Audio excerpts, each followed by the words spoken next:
Gente, sobre o pré-natal é importante a gente saber que tem que iniciar o quanto antes, né? De preferência dentro do primeiro trimestre de gestação. Em relação ao número de consultas, a OMS recomenda que sejam realizadas no mínimo 6 consultas de pré-natal durante toda a gestação, no mínimo. Tá? Sendo uma no primeiro trimestre, 2 no segundo e 3 no terceiro.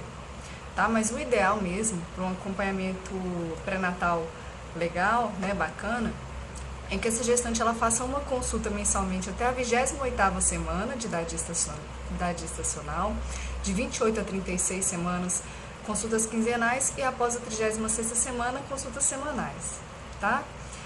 Em relação à primeira consulta de pré-natal, a gente tem que ter bastante paciência para fazer uma anamnese bem detalhada, bem elaborada, né? Porque é ali que você vai perceber se a paciente tem determinados fatores de risco para desenvolver algum problema durante a gestação, né? Já que é essa a finalidade do pré-natal, a principal finalidade, prevenir possíveis problemas ou se não houver como preveni-los, que a gente consiga intervir a tempo, né?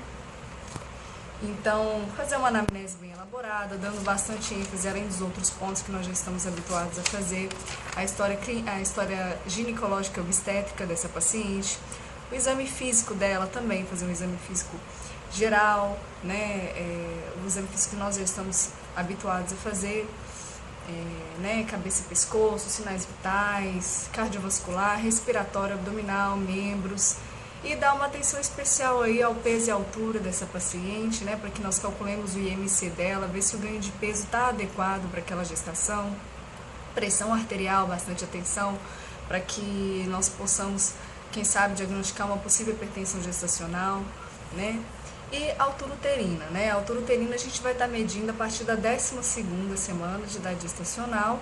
A gente vai ali palpar a sínfise púbica dela, depois palpa o fundo do útero e mede da sínfise púbica até o fundo uterino e vê se essa altura uterina dela está adequada para a idade gestacional, tá?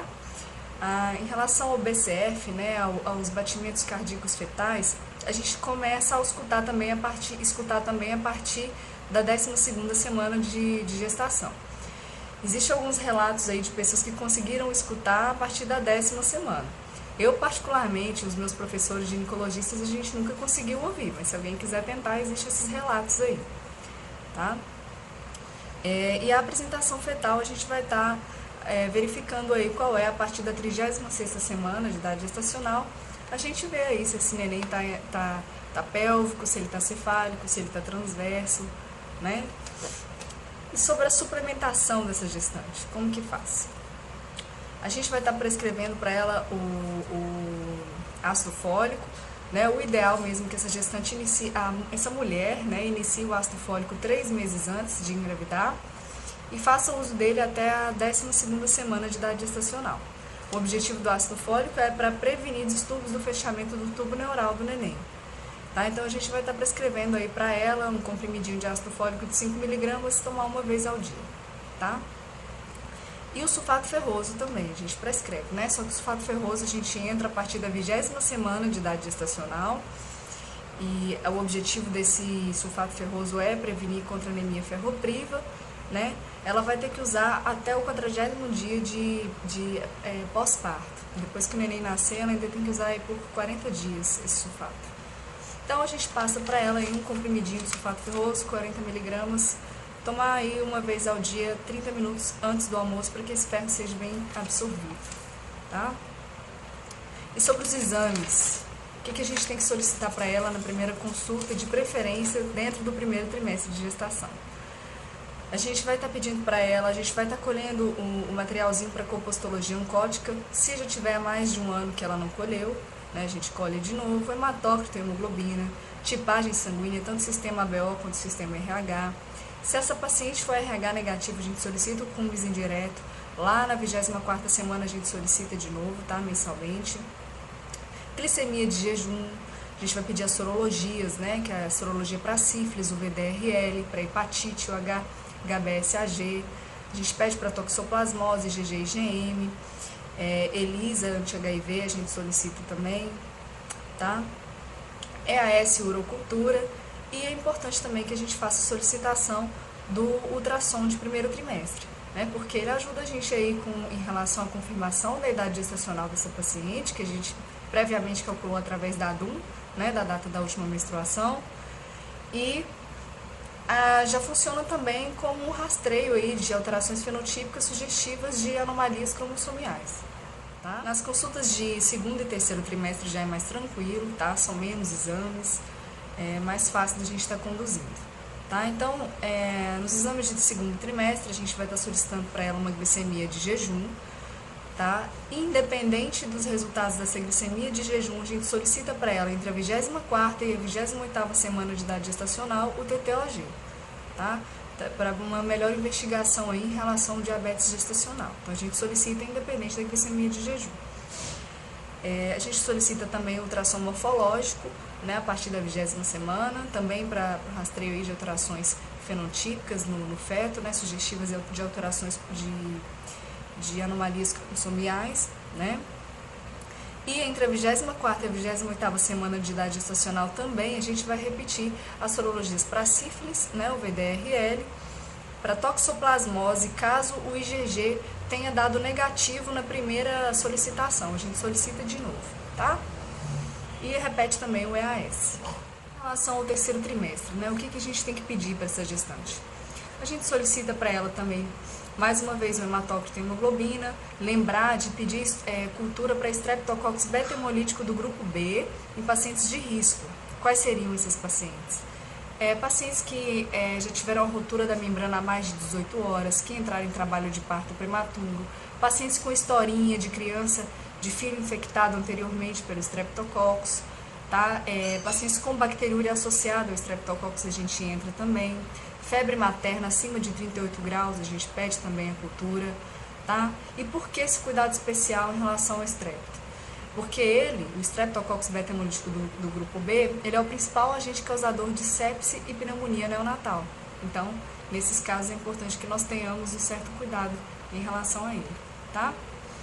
E profilaxia para tétano, como que a gente vai fazer? As pacientes que vão precisar tomar o esquema vacinal completo, a gente inicia a primeira dose da vacina a partir do 4º mês de gestação, tá? A segunda dose a gente dá 60 dias após a primeira dose e a terceira dose a gente dá 60 dias após a segunda dose, ok? Agora, se a paciente já tem o esquema vacinal completo, já tomou essas 3 vacinas, a gente vai ter que verificar quando que foi a última vacina. Se tiver sido nos últimos 5 anos, a gente não precisa fazer nada, essa paciente está imune, tá? Mas se já tiver mais de 5 anos que ela tomou a última dose da vacina, a gente vai ter que fazer para ela mais uma dose de reforço, tá? E quando que a gente encaminha essa paciente para um pré-natal de alto risco? Né? A gente vai encaminhar pacientes de risco mesmo, né? Quais seriam esses pacientes? Uma paciente com hipertensão arterial crônica, sendo a pressão arterial dela maior ou igual a 150 por 100 milímetros por mercúrio, cardiopatas, nefropatas, pacientes que têm uma doença do colágeno, né? Lúpus, artrite reumatoide, etc. Pacientes com pré-eclâmpsia, diabetes mellitus, tanto prévia quanto gestacional, a gente encaminha também. Tireoidopatias, tanto hipo quanto hipertiroidismo, a gente encaminha. Pneumopatias, anemias graves ou hemoglobinopatias, a gente envia também. Epilepsia não controlada, ameaça de trabalho de parto prematuro ou aquelas pacientes que têm um aborto de repetição, né, que a gente considera aquelas que já tiveram 3 ou mais abortos, tá? A gente encaminha também pacientes com câncer, também são encaminhadas para esse pré-natal de alto risco. Para finalizar, eu vou falar um pouquinho sobre o rastreamento de anomalias cromossômicas, tá? Como que a gente vai estar fazendo ele aí no decorrer do pré-natal, né? A gente vai fazer através da solicitação de 2 exames, que é a ultrassom de primeiro trimestre e o ultrassom morfológico. Tá bom? Então, esses 2 exames eles vão estar ajudando a gente a buscar por sinais, alterações fenotípicas que sejam sugestivas, tá? De anomalias cromossômicas mesmo, ok? Lembrar que quem fecha o diagnóstico é a cariotipagem, ok? Cariotipagem que não vai ser solicitada para todas as gestantes, a gente vai solicitar somente alguns casos específicos, onde essa gestante tem alto risco para desenvolver uma criança com anomalia, ou que você suspeita que ela já desenvolveu uma criança com anomalia cromossômica, como por exemplo uma alteração ultrassonográfica sugestiva, mães com idade avançada, tá? História de gestação passada com anomalia cromossômica. Então, o que esses 2 exames vão estar apontando para a gente que vai fazer com que a gente suspeite, né? No caso da síndrome de Down, trissomia do 21, A translucência nucal, né, a gente vai estar visualizando uma coleção única de linfa na nuca do feto superior a 2,5 milímetros, ok? O osso nasal curto, então uma hipoplasia nasal, o ossinho do nariz vai estar menor do que 2,5 milímetros. Ducto venoso anormal, tá? Isso aqui é um indício de que esse feto tem um defeito cardíaco. Lembrar que o defeito cardíaco ele é a alteração fenotípica mais associada, tá, à anomalia cromossômica, e por esse motivo já é uma indicação de se fazer o cariótipo, tá? Fêmur curto e atresia de duodeno também são duas alterações relacionadas à trissomia do 21. E a trissomia do 18, né? Lembrar de duas principais, anomalias de extremidades e atresia de esôfago, estão relacionadas aí à trissomia do 18.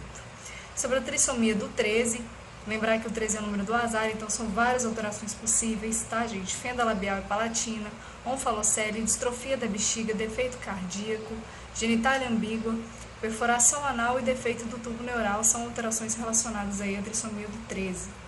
Síndrome de Turner, o feto ele vai apresentar uma massa nucal cística bilateral, que a gente chama de gromocística, tá? Ao contrário lá da trissomia do 21, a síndrome de Down é bilateral, lá na trissomia do 21, única, ok?